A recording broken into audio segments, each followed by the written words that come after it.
नमस्कार जोहार। स्वागत है आप सभी का मेरे YouTube चैनल सिविलाइट एकेडमी में।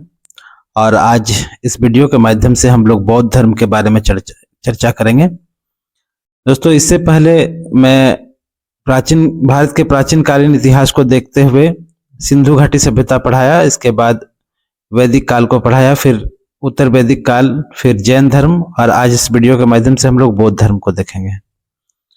तो बौद्ध धर्म के संस्थापक जो हैं एवं प्रवर्तक सिद्धार्थ गौतम जी माने जाते हैं, जो बाद में गौतम बुद्ध के नाम से प्रचलित हुए।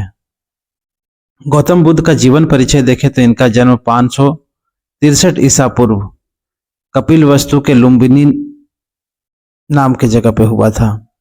इनके पिता का नाम शुद्धोधन, जो शाक्य क्षत्रिय कुल से संबंधित थे और कपिलवस्तु के शासक थे।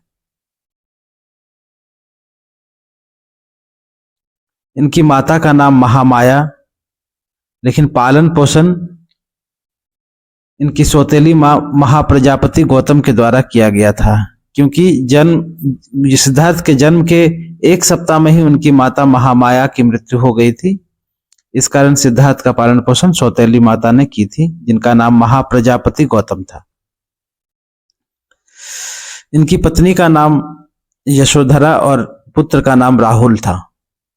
इनकी पत्नी को अन्य नामों से भी जाना जाता है। इनकी पत्नी के अन्य नाम थे बिंबा, गोपा। बुद्ध के समय भविष्यवाणी कालदेव एवं कौंडिल्य नाम का ब्राह्मण था, जो बुद्ध के समय भविष्यवाणी किए और कहा कि यह बालक चक्रवर्ती राजा या फिर सन्यासी होगा। 4 दृश्य जिनसे सिद्धार्थ विचलित हुए और सन्यास की ओर बढ़े। सबसे पहला था बूढ़ा व्यक्ति, दूसरा था बीमार व्यक्ति, तीसरा मृत व्यक्ति की अर्थी, और चौथा एक सन्यासी। यही 4 दृश्य थे से उनका मन विचलित हुआ और वो सन्यास की ओर अग्रसर हुए। महाभिनिष्क्रमण की बात करें तो उपरोक्त चारों दृश्यों को देखकर सिद्धार्थ ने 29 वर्ष की आयु में, है ना, 29 वर्ष की अवस्था में गृह त्याग किए, और यह बौद्ध ग्रंथों में महाभिनिष्क्रमण कहलाया।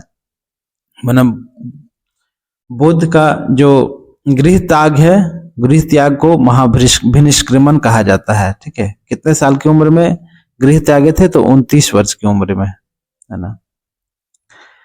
गृह त्याग की जो घटना का उल्लेख है वो पाली ग्रंथ महापरिनिर्वाण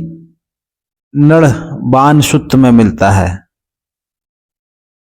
ठीक है, गृह त्याग के समय सिद्धार्थ कंथक नाम का एक घोड़ा और चान, जिनको छंदक नाम से भी जाना जाता था, ये नाम का सारथी के साथ गए थे। ठीक है, लेकिन एक नदी बीच में आया, अनोमा नदी। अनोमा नदी ने अनोमा नदी तक जब पहुंचे, सिद्धार्थ जब घोड़ा और सारथी को छोड़ दिया, उनको बोला कि आप रिटर्न चल जाइए। ठीक है, सिद्धार्थ से बुद्ध बनने की यात्रा को हम लोग देखते हैं तो वो ज्ञान की खोज में निकल गए हैं सिद्धार्थ, और सर्वप्रथम वैशाली पहुंचे। जब वैशाली पहुंचे तो यहां वे अलारक लाम के आश्रम में गए हैं। अलार कलाम के आश्रम में गए हैं। अलार कलाम से सिद्धार्थ ने तप की क्रिया, उपनिषदों की ब्रह्म विद्या की शिक्षा प्राप्त की। फिर वे वैशाली से राजगीर के पास रुद्र कराम पुत्र के आश्रम पहुंचे, और यहां पर उन्होंने योग का ज्ञान प्राप्त किया। देखिए, बहुत अच्छा, मतलब पॉइंट टू पॉइंट वाइज है दोस्तों, बहुत डिटेल में दिया गया है। ठीक है, ध्यान से आप लोग देखिएगा। फिर राजगीर से उरुवेला गए और मोहना और निरंजना नदी संगम पर 6 वर्ष तक तपस्या किए, परंतु ज्ञान की प्राप्ति नहीं हुई। ठीक है, बाद में उन्होंने सुजाता नामक स्त्री से खीर खाकर अपना व्रत तोड़ दिया। ठीक है। अब क्या होता है कि 35 वर्ष की आयु में निरंजना नदी के किनारे वैशाख पूर्णिमा की रात्रि में पीपल के वृक्ष के नीचे कहीं कहीं बट वृक्ष भी लिखा होता है। ठीक है। तो पीपल के वृक्ष के नीचे सत्य एवं ज्ञान की प्राप्ति हुई। इस घटना को संबोधि कहा जाता है और यह ज्ञान उन्हें समाधि के 49वें दिन प्राप्त हुआ। ठीक है। देखिए इसको एक डायग्राम से समझते हैं।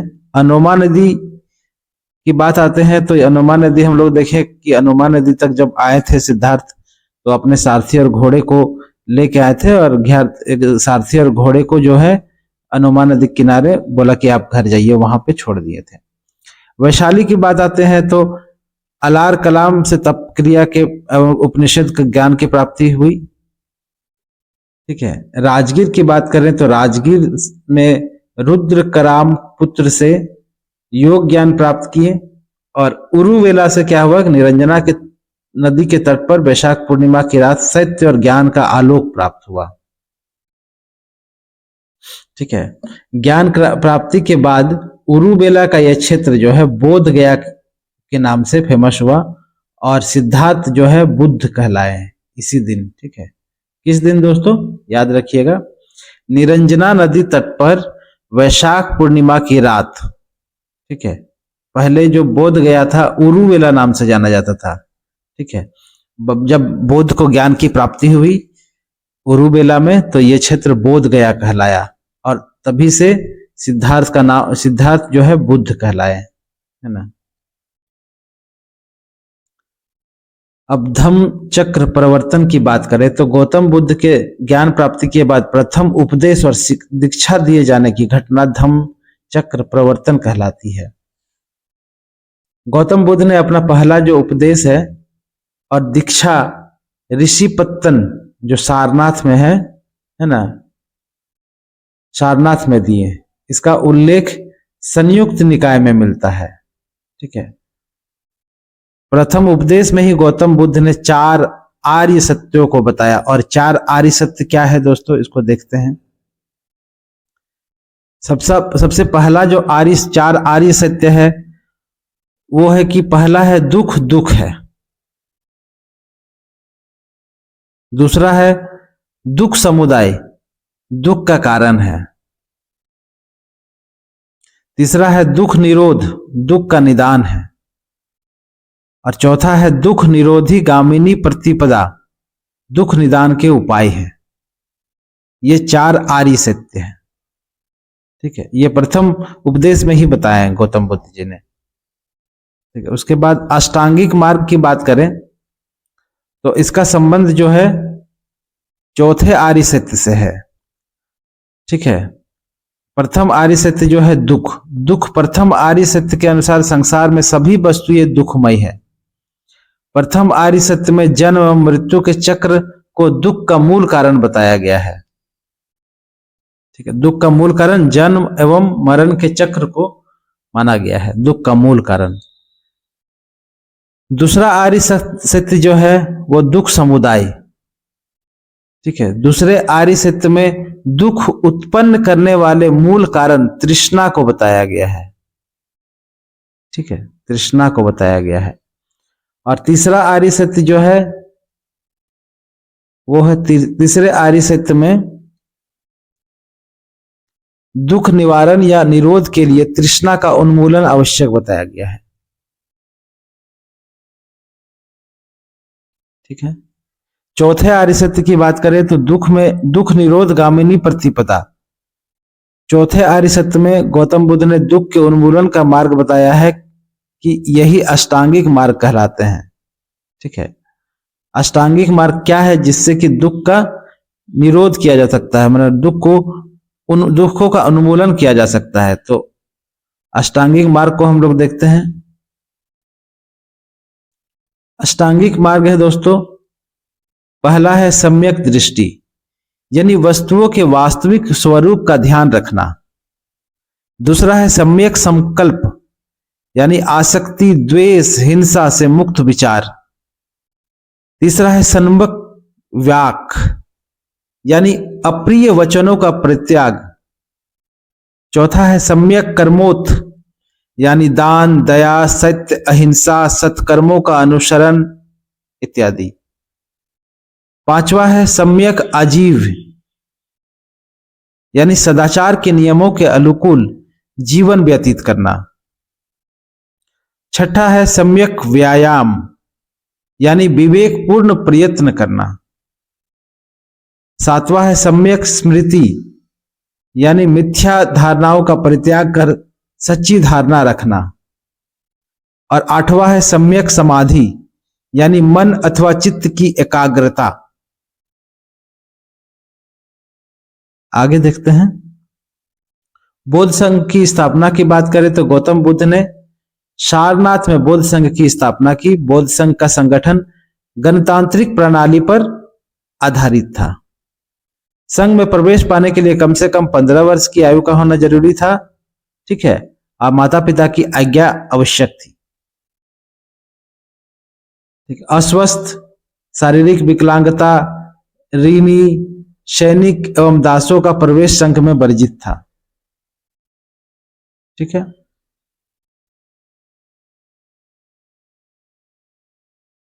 किसी भी प्रस्ताव में मतभेद होने पर मतदान करवाया जाता था। मतदान गुप्त एवं प्रत्यक्ष दोनों रूप में होता था। संघ के सदस्य या फिर जो जिसको अनुयायी बोले तो 2 वर्गों में बटे हुए थे। पहला वर्ग था भिक्षु या भिक्षुनी का, ये सन्यासी जीवन जीने वाले लोग थे। और दूसरा था उपासक या उपासिकाएं, ये गृहस्थ जीवन में रहकर बौद्ध धर्म का अनुसरण करने वाले लोग थे। बौद्ध धर्म की सदस्यता की बात करें तो ये सभी जातियों के लिए जो थी सुलभ थी, लेकिन चोर एवं हत्यारों का प्रवेश वर्जित था।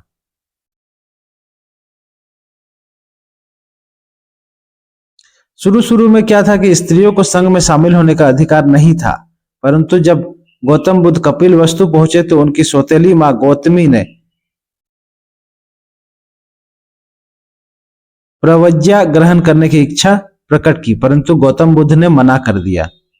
जब गौतम बुद्ध कपिलवस्तु से वैशाली पहुंचे तो गौतमी भी उनके साथ वैशाली गई। अंत में आनंद के प्रबल आग्रह पर, ठीक है, आनंद के प्रबल आग्रह पर गौतम बुद्ध ने प्रवज्ञा ग्रहण करने की अनुमति प्रदान की और इस प्रकार सर्वप्रथम भिक्षुनी संघ की स्थापना, है ना, वैशाली में हुई। और कहीं कहीं किसी किसी किताब में यह कपिलवस्तु मिलता है, वैशाली में हुई, कहीं कहीं किसी किसी किताब में कपिलवस्तु मिलता है, ठीक है। संघ में प्रवेश करने के समय त्रिरत्न यानी बुद्ध, संघ और धम्म में विश्वास करने की शपथ लेनी होती थी तथा 10 प्रतिज्ञाओं को दोहराना पड़ता था, ठीक है। 20 वर्ष की आयु पूरी करने के बाद पूर्ण सदस्यता दी जाती थी।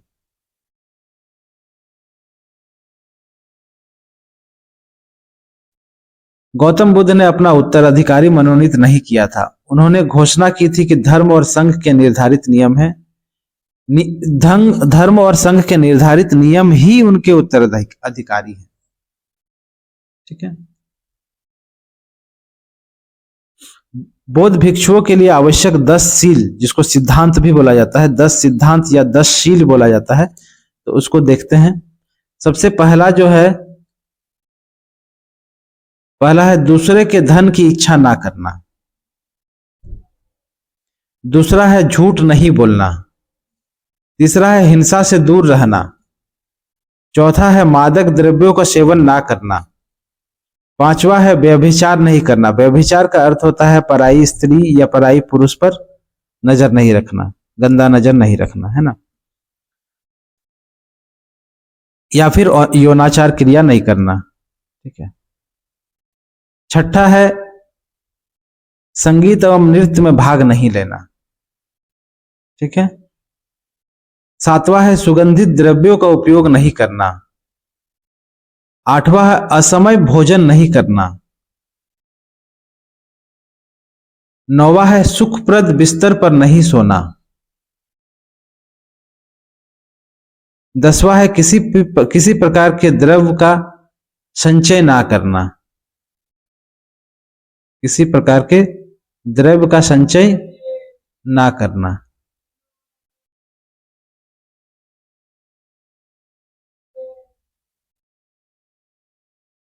और ये सिद्धांत का पालन करना उपासकों यानी गृहस्थों के लिए भी अनिवार्य था। ठीक है, जो सन्यासी जीवन जीते थे उसके लिए भी और जो गृहस्थ जीवन जीते थे उनके लिए भी ये जो 10 सिद्धांत था ये अनिवार्य था। यानी दूसरों का धन पे हम हक नहीं जताएंगे, झूठ नहीं बोलेंगे, हिंसा नहीं करेंगे, दारू शराब सेवन या अन्य मादक पदार्थों का सेवन नहीं करेंगे, व्यभिचार नहीं करेंगे, यानी पराई स्त्री के साथ जो है संबंध नहीं बनाएंगे, या पराई पुरुष औरतों के लिए भी लागू होता था कि पराये जो मर्द के साथ संबंध नहीं बनाएंगे या गलत दृष्टि नहीं रखेंगे, संगीत या नृत्य में भाग नहीं लेंगे, है ना, सुगंधित द्रव्यों का प्रयोग नहीं करेंगे, असमय भोजन नहीं करेंगे, और अच्छा बेड, है ना, माने लग्जरीज जो लाइफ है उसको त्याग करेंगे, सुखप्रद बेड जैसे पलंग वगैरह पर नहीं सोएंगे, किसी भी प्रकार का द्रव्य का संचय नहीं करेंगे। ठीक है, आगे देखते हैं। संघ के अधिकारी की बात करें तो नवकम्मिक थे पहला, जो निर्माण से संबंधित अधिकारी थे। भंडागारिक थे जो खान पान से संबंधित अधिकारी थे। कप्पी कारक थे जो क्रय करने वाले अधिकारी थे। चीवर जैसे जो वस्त्रागार का अधिकारी थे। ठीक है, आर्मिक थे जो आराम से संबंधित अधिकारी थे। अब देखिए हम लोग चैत्य और बिहार में अंतर समझते हैं। ठीक है, ठीक है, बहुत बार सुने होंगे आप लोग बौद्ध चैत्य या बौद्ध बिहार। बौद्ध और चैत्य में अंतर समझते हैं। दोस्तों चैत्य की बात करें तो ये एक प्रकार के समाधि स्थल थे। इन समाधि स्थलों में महापुरुषों के शवदाह के बाद उनके धातु अवशेषों को सुरक्षित रहने के लिए इन समाधियों में भूमि के अंदर गाड़ दिया जाता था। ठीक है, एवं ऊपर एक भवन का निर्माण किया जाता था और ये उपासना का केंद्र था। लेकिन बिहार की बात करें तो चैत्यों के पास ही, माने जो चैत्य थे जहाँ पे शवदाह करने, महापुरुषों का शवदाह करने के बाद, ठीक है, उनका जो भी बचता था, है ना, शरीर का अवशेष उसको अंदर गाड़ दिया जाता था और ऊपर एक भवन का निर्माण कर दिया जाता था। और उसके पास ही, है ना, बौद्ध धर्म के भिक्षुओं को रहने के लिए आवास स्थानों का निर्माण कर दिया जाता था। और ये आवास स्थान क्या कहलाते थे? विहार कहलाते थे। ठीक है, ये आवास के केंद्र थे। ठीक है, क्लियर है। अब पौराणा समारोह की बात करें तो वर्षा ऋतु के समय बौद्ध धर्म के प्रचार का कार्य नहीं किया जाता था। बारिश के दिनों में बौद्ध धर्म के प्रचार का कार्य नहीं किया जाता था। इस समय बौद्ध भिक्षु बिहारों में ही रहते थे और वर्षा ऋतु को समाप्ति के बाद पौरण समारोह का आयोजन किया जाता था, जिसमें सभी बौद्ध भिक्षु इन 4 माह में किए गए अपराधों को स्वीकार करते थे। समझ गए? ठीक है, इस समय जब वर्षा ऋतु होता था दोस्तों, तो चूंकि बारिश में वो लोग धर्म प्रचार का काम नहीं करते थे। ठीक है, और इस समय बौद्ध भिक्षु बिहार में ही रहते थे। बिहार में बताएं, बिहार के बारे में अभी समाधि स्थल के पद रहने का जो जगह रहता था बिहार में रहते थे। ठीक है, और वर्षा ऋतु की समाप्ति के बाद पौरण समारोह का आयोजन किया जाता था, जिसमें सभी बौद्ध भिक्षु और इस 4 महीना में, ठीक है, माने जो 4 महीना में जो भी अपराध किए सबको स्वीकार करते थे। ठीक है, उपोसत्य समारोह, इस समारोह का आयोजन किसी विशेष अवसर पर सभी भिक्षुओं द्वारा धर्म पर चर्चा करने के लिए किया जाता था। बौद्ध धर्म से जुड़े कुछ महत्वपूर्ण शब्द हैं जिसको जानना बहुत जरूरी है, इसको देख लेते हैं हम लोग। सबसे पहला है नति या नेति, इसको वृत्ति भी बोला जाता है। तो इसका अर्थ होता है बौद्ध संघ में लाए जाने वाला प्रस्ताव। ठीक है, इसको नीति या वृत्ति बोला जाता है। प्रज्ञापक की बात करें तो सभा में बैठने की व्यवस्था करने वाला अधिकारी जो होता है प्रज्ञापक कहलाता है। उपसंपदा की बात करें, संघ की पूर्ण सदस्यता जो ग्रहण कर लेते हैं, है ना, ग्रहण करने को उपसंपदा बोला जाता है। शमनेर या श्रमनेर की बात करें तो प्रवज्ञा ग्रहण करने वाला व्यक्ति को शमनेर या श्रमनेर कहा जाता है।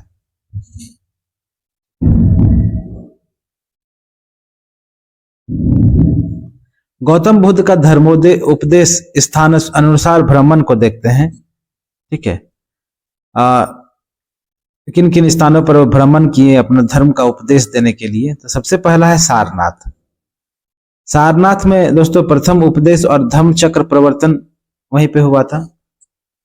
उरुवेला की बात करें तो उरुवेला जो अभी बिहार का गया जिला है, ठीक है, जिसको अभी बोध गया के नाम से जाना जाता है, वही स्थान पहले उरुवेला के नाम से जाना जाता था। ठीक है, ठीक है, यहाँ पे कश्यप गोत्रीय को और ब्राह्मण को शिष्य बनाया गया था। राजगीर की बात करें तो बिंबिसार को बेलुवन सारीपुत्र वो मोगलायन शिष्य बने थे यहाँ पे। ठीक है, गया में कश्यप गोत्रीय जो ब्राह्मण थे वो सब शिष्य बन गए थे, है ना।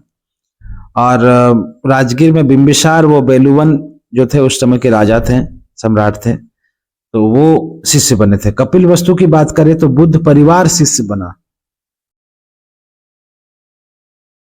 ठीक है, पावापुरी में अतिसार या पेचिश से पीड़ित जो है ना, उनसे मिले थे। वैशाली की बात करें तो गौतमी को प्रवज्ञा भिक्षु संघ की स्थापना हुई थी। ठीक है, आगे देखते हैं। बुद्ध 45 वर्षों तक धर्मोपदेश देते रहे। उन्होंने अपने भ्रमण काल के दौरान पूर्व में चंपा, पश्चिम में कुरुक्षेत्र, उत्तर में कपिल वस्तु, दक्षिण में कौशाम्बी तक यात्रा की थी। बुद्ध, देखिए यह नोट करने वाली बात है कि बुद्ध उज्जैन नहीं गए थे, उज्जैन नहीं गए थे, और उज्जैन के लिए उन्होंने अपने शिष्य महाकच्चायन को उज्जैन भेजा था। ठीक है, बौद्ध धर्म की मान्यताएं और दर्शन को देखते हैं। तो बौद्ध धर्म क्या है कि क्षणिकवादी है। बौद्ध धर्म, बौद्ध दर्शन क्षणिकवादी है। ठीक है, बौद्ध दर्शन अंत शुद्धिवादी है। बौद्ध दर्शन कर्मवादी है। कर्म का आश्रय कायिक, वाचिक अथवा मानसिक चेष्टाओं से है। बौद्ध धर्म अनिश्वरवादी है। बौद्ध धर्म पुनर्जन्म में विश्वास रखता है। बौद्ध धर्म अनात्मवादी है। ठीक है, बौद्ध धर्म की शाखा समित ने आत्मा को माना है।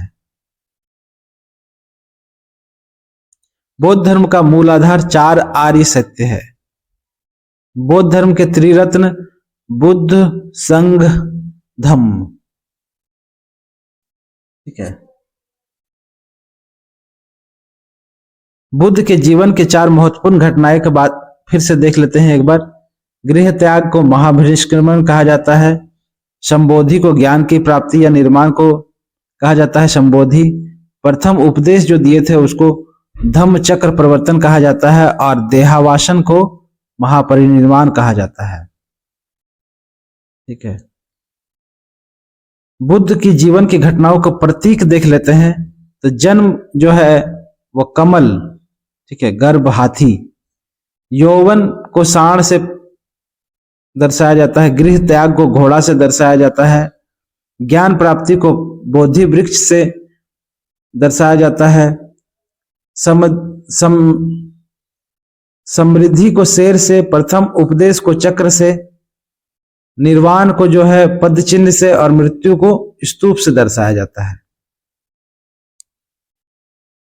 कुल यहां देखिए तो कुल 4 पशु चिन्ह जो है महात्मा बुद्ध के जीवन की घटनाओं से संबंधित है। ठीक है, सांड, घोड़ा, हाथी और शेर। ठीक है,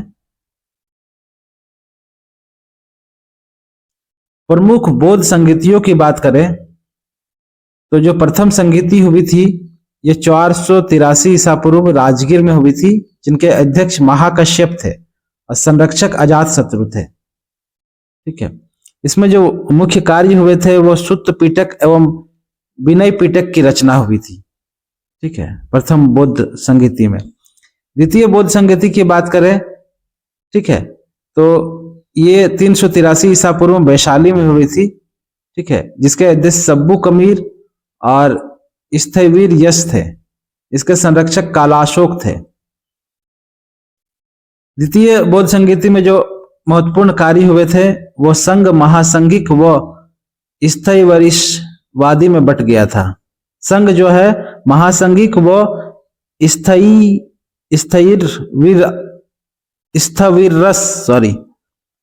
वादी में बट गया था, यानी दो भाग में बट गया था। तृतीय बौद्ध संगीति की बात करें तो ये 250 ईसा पूर्व पाटिलपुत्र में हुई थी। इसके अध्यक्ष जो थे वो मोंगलीपुत्र तिस्य थे और इसके संरक्षक अशोक थे। इसमें अभिधम पिट्टक का संकलन किया गया था।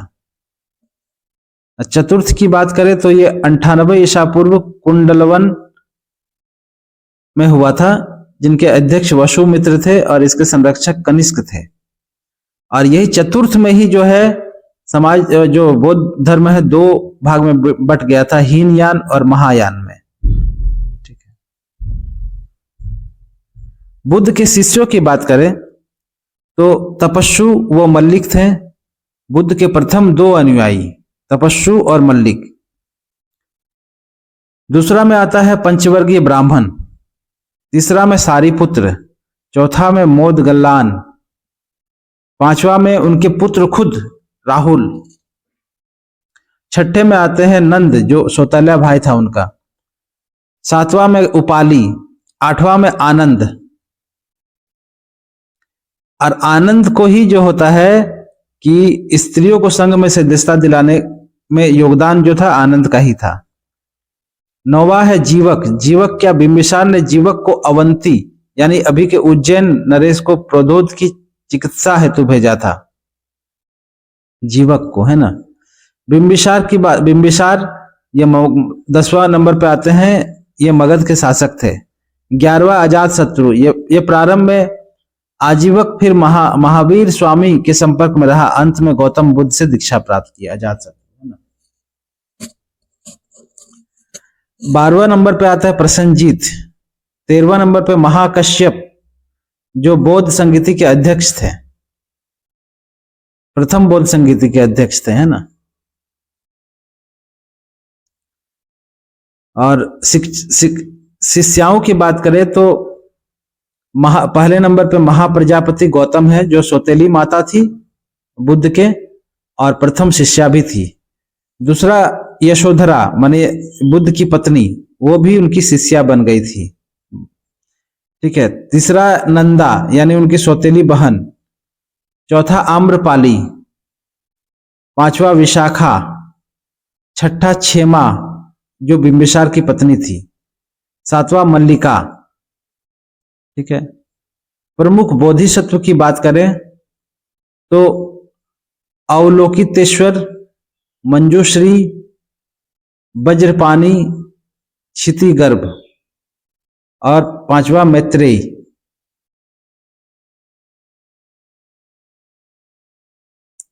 ऐसा माना जाता है कि ये मैत्रेयी भावी बोधिसत्व है और अभी इनका जन्म लेना जो है बाकी है, ठीक है। बौद्ध धर्म के संरक्षक राजा की बात करें तो बिंबिसार प्रथम नंबर पर आता है, जिनको अजात शत्रु के नाम से भी जाना जाता था, ये मगध नरेश थे। दूसरा प्रसन्नजीत आते हैं जो कौशल के नरेश थे। तीसरा उदयन आते हैं जो वत्स नरेश थे। चौथा प्रद्योत थे जो अवंती के नरेश थे। पांचवा अशोक वो दशरथ थे जो मौर्य वंश से संबंधित थे। छठा कनिष्क जो कुषाण वंश से संबंधित थे। हर्षवर्धन ये पूज्य भूति वंश से संबंधित थे। और साहसी वंश से भी कुछ राजा थे जो बौद्ध धर्म के संरक्षक थे। पाल वंश के भी राजा जो वे थे वो बौद्ध धर्म के संरक्षक थे, ठीक है। बौद्ध के अष्ट महास्थान की बात करें तो प्रथम लुम्बिनी, दूसरा बोध गया, तीसरा सारनाथ, चौथा कुशीनगर, पांचवा श्रावस्ती, छठा संकीसा, सातवां राजगृह, आठवां वैशाली। अब हम लोग बात कर लेते हैं कि बौद्ध धर्म इतने लोकप्रिय क्यों है, बौद्ध धर्म की लोकप्रियता के कारण क्या थे। तो दोस्तों धार्मिक वाद विवाद से अलग रहा ये, इस कारण जन सामान्य आकर्षित हुए। वर्ण व्यवस्था की निंदा करने वाले से निम्न वर्गों का समर्थन प्राप्त हुआ। नहीं, इसमें वर्ण का कोई व्यवस्था नहीं था। ठीक है, बौद्ध धर्म सभी जातियों के लिए खुला था, इसमें किसी भी प्रकार का कोई भेदभाव नहीं था। ब्राह्मणवाद के विरोधी लोग का बुद्ध की और रुचि, ठीक है, बुद्ध का व्यक्तित्व व उपदेश प्रणाली, उपदेश की भाषा पाली थी जो जनसाधारण की भाषा थी, इसीलिए बहुत लोग आकर्षित हुए। ठीक है, संघ की स्थापना, महत्वपूर्ण शासकों का सहयोग, ये सब रहा ये लोकप्रियता का कारण, है ना। बौद्ध धर्म और जैन धर्म में अगर तुलना करें तो बहुत सारे समानताएं हैं और बहुत सारी असमानताएं हैं। ठीक है, तो हम पहले समानताओं को देख लेते हैं कि बौद्ध धर्म और जैन धर्म के क्या क्या समानताएं हैं। तो दोनों देखिए अनिश्वरवाद को मानते थे, दोनों भगवान में विश्वास नहीं करते थे, दोनों धर्म वैदिक सिद्धांत नहीं मानते थे। ठीक है, ठीक है, दोनों धर्म द्वारा यज्ञ विधान और कर्मकांडों का विरोध करते थे। दोनों धर्मों द्वारा जाति प्रथा और लिंग भेद की निंदा की गई है और दोनों धर्म द्वारा पुनर्जन्म में विश्वास किए जाते थे। असमानताएं की बात करें तो जैन धर्म में अहिंसा पर अत्यधिक बल दिया गया, किंतु बौद्ध धर्म जैन धर्म से कम अहिंसा पर बल देता है। जैन धर्म आत्मा को शाश्वत मानता है, अर्थात जीव में आत्मा होती है, किंतु बौद्ध धर्म ईश्वर और आत्मा दोनों ही नहीं मानता।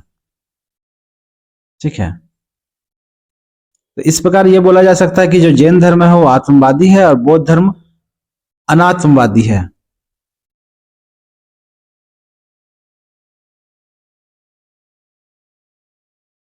जैन धर्म में कठोर तपस्या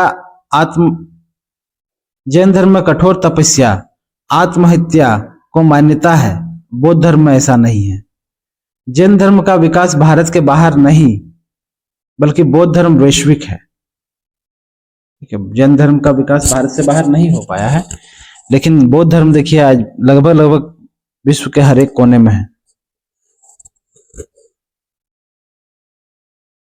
जैन धर्म वर्ण व्यवस्था की निंदा नहीं करता, जबकि बौद्ध धर्म वर्ण व्यवस्था की निंदा करता है। ठीक है, लेकिन ये धर्म और धर्म द्वारा जाति प्रथा और लिंग भेद की निंदा करता है, ये क्या बोलते हैं कि जैन धर्म भी, लेकिन वर्ण व्यवस्था की निंदा नहीं करता। लेकिन बौद्ध धर्म जो है वर्ण व्यवस्था की भी निंदा करती है। अब हम लोग बौद्ध धर्म का विभाजन को देख लेते हैं कि ये हीनयान और महायान में बट गए थे। तो हीनयान की बात करें, ठीक है, तो हीनयान वाले जो है गौतम बुद्ध को महापुरुष मानते थे। ठीक है, लेकिन महायान वाले जो थे, ठीक है, वो गौतम बुद्ध को देवता मानते थे। ठीक है, हीनयान वाले ये व्यक्तित्ववादी धर्म था, अर्थात सभी को अपने व्यक्तिगत प्रयत्नों से मोक्ष प्राप्त करना चाहिए। लेकिन महायान वाले क्या थे, पर सेवा और परोपकार पर बल देते थे, ये सभी का कल्याण चाहते थे। इनका मानना था कि बोधिसत्व गुणों का हस्तांतरण हो सकता है। ठीक है, हीनयान वाले मूर्ति पूजा में विश्वास नहीं था, लेकिन महायान वाले मूर्ति पूजा के पक्ष में थे। ये बुद्ध की भक्ति मूर्ति बना के करते थे। ठीक है, इनकी साधना पद्धति जो है हीनयान वाले की कठोर थी। ठीक है, और भिक्षु जीवन का हिमयाती था, लेकिन महायान वाले जो थे सिद्धांत सरल और सुलभ थे। भिक्षुओं के साथ उपासक का भी इसमें महत्व था। ठीक है, हीनयान की बात करें तो इनका साहित्य जो है पाली भाषा में था और महायान वाले का संस्कृत भाषा में था। ठीक है, बौद्ध धर्म के अन्य संप्रदाय की बात करें तो देखिए वज्रयान संप्रदाय एक है। पूर्व मध्यकाल में बौद्ध धर्म के अंदर तंत्र मंत्र का प्रभाव, ठीक है, बढ़ रहा था। इसी प्रभाव से वज्रयान संप्रदाय का उद्भव हुआ। वज्रयानी संप्रदाय के लोग वज्र का संबंध धर्म के साथ स्थापित करते थे एवं इसकी प्राप्ति के लिए पंचमकार माने मध्य, मांस, मैथुन, मत्स्य, मुद्रा की साधना करते थे। ठीक है, यह जादुई शक्ति को प्राप्त करके मुक्त होने की संकल्पना थी। इसके केंद्र थे नालंदा, विक्रमशिला, सोमपुरी और जगदल्ला। देखिए, तंत्रवाद को बौद्ध संप्रदाय में अपनाने वाला सर्वगमित्र था, है ना। चक्रयान एवं सहजयान का संबंध वज्रयान संप्रदाय से था। प्रमुख बौद्ध विद्वानों की बात करें तो अश्वघोष, ये कनिष्क के समकालीन थे। इन्होंने बुद्ध चरित्र ग्रंथ की रचना की थी। अश्वघोष ने, याद रखिएगा, बहुत इंपॉर्टेंट।